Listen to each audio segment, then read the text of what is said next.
शाळेत जाण्याकरता नदीच्या वाहत्या प्रवाहातून जीव धोक्यात घालून जाण्याची वेळ पालघर जिल्ह्यातल्या विद्यार्थ्यांवर आली आहे। शाळेत जाण्याकरता 5 किलोमीटरचा पायी वळसा घालावा लागतो। त्यामुळे वाडा तालुक्यातील नाकडपाडा इथले विद्यार्थी आपला जीव धोक्यात घालून नदीतल्या वाहत्या पाण्याच्या प्रवाहातून अशी नदी पार करतात। वाडा तालुक्यातील नाकडपाडा इथले विद्यार्थी गारगाव इथल्या आश्रमशाळेत शिक्षणाकरता जातात। पण विद्यार्थी राहत असलेले गाव आणि शाळा हे अंतर कमी असल्याचं कारण देत या विद्यार्थ्यांना आश्रमशाळेने निवासी वसतिगृहात राहण्याकरता प्रवेश दिला नाही, नाकारला। पावसाळ्यामध्ये या विद्यार्थ्यांना आपला जीव धोक्यात घालून असा प्रवास करावा लागतोय। केवढं मोठं पात्र आहे बघा। या पात्रातून अशा प्रकारे या विद्यार्थ्यांना एकमेकांचे हात धरून नदी क्रॉस करावी लागते। 5 किलोमीटर एकूण लांबून आलो का 5 किलोमीटर होतो। म्हणजे जायचं 5 किलोमीटर, यायला 5 किलोमीटर, म्हणजे रोजचं 10 किलोमीटर होते। मग तुम्ही बंधाऱ्यावरून जाता, मग तो रस्ता शॉर्टकट आहे तुम्हाला का? हो। आणि तिथून गेला तर मग किती किलोमीटर तुम्हाला वाचते तुमचं? 2.5 किलोमीटर।18 वाहन बिन नाही का इथं कुठं? नाही। बरं, गावातली टोटल तुम्ही किती मुलं जातात शाळेमध्ये? 17-18 अशी। 17-18 मराठी शाळेतली वायली।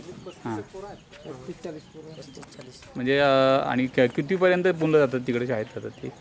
पहिलीपासून तर 12वी पर्यंत। 12वी पर्यंत। मग तुम्हाला बस बीची सोय नाही का इकडे कुठं?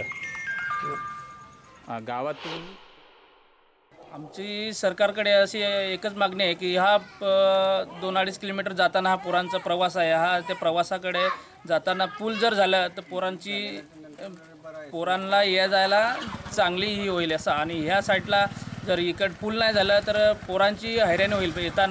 जाता येतात जर 5 किलोमीटर जायचा प्रवास झाला आणि याचा 5 किलोमीटर प्रवास झाला तर जाऊन येऊन 10 किलोमीटर प्रवास होईल।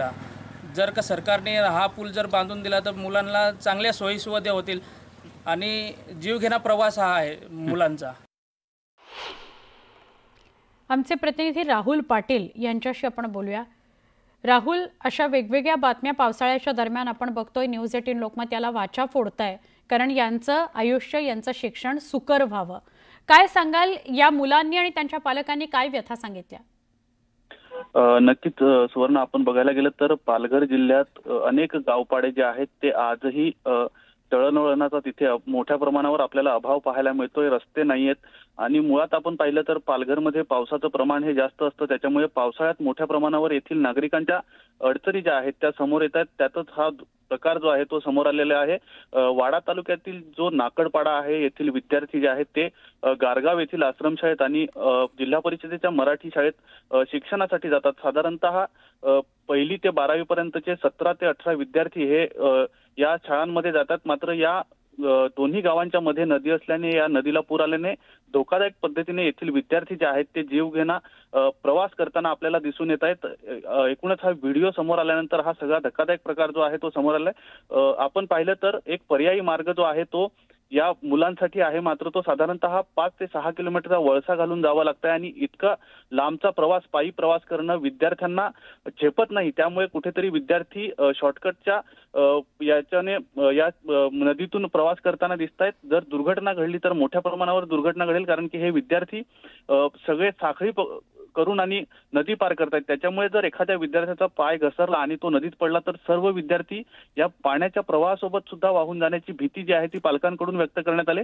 मुळात जे आश्रमशाळा आहे, या आश्रमशाळेने या विद्यार्थ्यांना निवासी वसतिगृहात प्रवेश दिला पाहिजे अशी सुद्धा मागणी करण्यात आलेली आहे। कारण की जर हे विद्यार्थी आश्रमशाळेत शिकतायत आणि पावसाळ्यात आपला जीव धोक्यात घालून जर शाळेत येत आहेत तर आदिवासी विकास प्रकल्प असेल यांनी या सगळ्याला गांभीर्याने घेऊन या वसतिगृहांमध्ये या विद्यार्थ्यांना प्रवेश दिला पाहिजे। मात्र तो प्रवेश सुद्धा दिला जात नाही आणि त्याच्यामुळे मोठ्या प्रमाणावर हे विद्यार्थी जे आहेत ते आपला स्वतःचा जीव धोक्यात घालून अशा पद्धतीने नदीच्या वाहत्या प्रवाहातून नदी पार करताना दिसतात। एकूणच यानंतर तरी प्रशासन असेल किंवा आदिवासी विकास प्रकल्प असेल ते या विद्यार्थ्यांना आश्रमशाळांमध्ये तरी प्रवेश देणार का, निवासी आश्रमशाळांमध्ये, हे पाहणं देखील महत्त्वाचं ठरणार आहे। अगदी बरोबर। निवासी आश्रमशाळांमध्ये जर यांना प्रवेश मिळाला तर असा जीवघेणा प्रवास त्यांचा टळेल आणि जो काही येण्या जाण्याचा 5-5, 6-6 किलोमीटर चालण्याचा जो प्रवास आहे तो वाचेल। त्यात ते काहीतरी अजून चांगलं स्वतः करता करू शकतील, भविष्याकरता करू शकतील। धन्यवाद माहिती दिलीत राहुल त्याबद्दल।